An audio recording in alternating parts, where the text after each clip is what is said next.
Bienvenue dans cette capsule vidéo portant sur la création et l'interprétation des rapports des systèmes en boucle fermée. Nous explorerons les types de rapports disponibles et donnerons une approche structurée pour les interpréter. Veuillez noter que les informations communiquées représentent des avis d'experts et non des directives officielles. 1. Type de rapport. En ce moment, il n'existe pas de rapport normalisé pour les systèmes en boucle fermée, ce qui entraîne des variations entre des plateformes telles que Kerlink, Gluco, Tandem Source, Yourloop, Nightscout et Tidpool. Pour obtenir des informations précieuses, il est recommandé d'examiner les rapports des 14 derniers jours précédents, tout comme pour les rapports des CGM. En général, il existe 3 principaux types de rapports. 1. Le rapport de synthèse. Ce rapport fournit un aperçu des mesures de glucose et d'insuline. Les mesures importantes du capteur de glucose comprennent la durée de port du capteur, le temps dans la cible, le temps en dessous de la cible, l'estimation de LHbA1c et la variation glycémique. En cas de grossesse, il est important d'ajuster la plage cible en conséquence. Le rapport de synthèse généralement un profil AGP qui affiche les tendances de l'hypoglycémie ou de l'hyperglycémie, ce qui vous permet d'identifier des schémas et d'évaluer l'impact des bolus de repas. Le rapport récapitulatif met également en évidence les détails de l'administration d'insuline, tels que le temps en mode automatique, la dose quotidienne totale d'insuline, le pourcentage d'insuline basale et de bolus, ainsi que la fréquence des bolus. 2. Les rapports quotidiens et hebdomadaires. Ces rapports offrent une vue détaillée de la relation entre les taux de glucose et les bolus de repas, correction pour chaque jour. 3.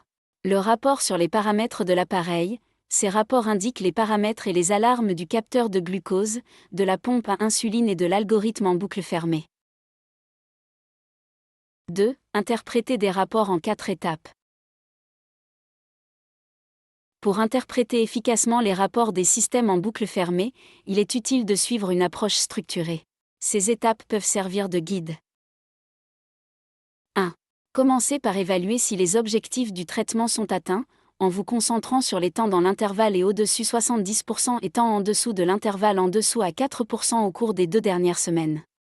Un aspect important à prendre en compte lors de l'utilisation de systèmes en boucle fermée est l'évaluation de la fréquence des bolus de repas par l'utilisateur, qui est généralement indiquée dans le rapport de synthèse. 2. Analysez le profil AGP pour identifier les tendances d'hypo ou d'hyperglycémie et vérifier si elles sont liées aux bolus de repas sur les rapports quotidiens ou hebdomadaires. Si ces tendances sont liées à des bolus de repas, il convient d'évaluer des facteurs tels que l'heure du repas et le comptage des glucides, puis d'envisager d'ajuster le rapport entre les glucides. L'objectif est de minimiser les excursions glycémiques postprandiales à moins de 60 mg par décilitre, ou moins de 3,3 mmol par litre, par rapport aux excursions glycémiques observées pendant les repas. Pour les tendances observées en dehors des repas, il peut être nécessaire d'ajuster les débits d'insuline cible ou basale en fonction du système en boucle fermée en usage. En outre, il convient d'étudier les corrélations possibles avec les bolus oubliés, l'activité physique, la consommation d'alcool ou l'hypoglycémie. 3. Veillez à l'utilisation correcte du système en boucle fermée en vérifiant l'usure du capteur, l'activation du mode automatique, le respect du bolus préprandial, l'utilisation correcte des valeurs cibles temporaires, et les changements réguliers du dispositif de perfusion. Évaluez les rapports quotidiens pour détecter toute surcorrection de l'hypoglycémie ou de l'hyperglycémie, surveillez la fréquence des bolus manuels et des alarmes, et évaluez la pertinence des réglages des alarmes et des rappels. 4. Vérifiez que le débit d'insuline basale préréglé correspond à l'insuline basale réelle en mode automatique. En cas d'écart, il est recommandé d'ajuster le débit de base de 10% dans chaque segment horaire au lieu d'effectuer des ajustements individuels. Étudiez tous les réglages de la pompe et établissez un plan d'urgence, y compris l'utilisation des stylos à insuline en cas de dysfonctionnement de la pompe. Assurez par conséquent l'accès aux stylos à insuline. 3. Ce qu'il faut faire et ne pas faire.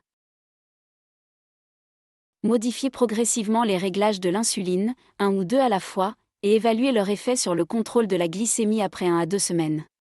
Il peut être utile d'imprimer le rapport de synthèse et de noter les objectifs et les changements discutés lors de la consultation.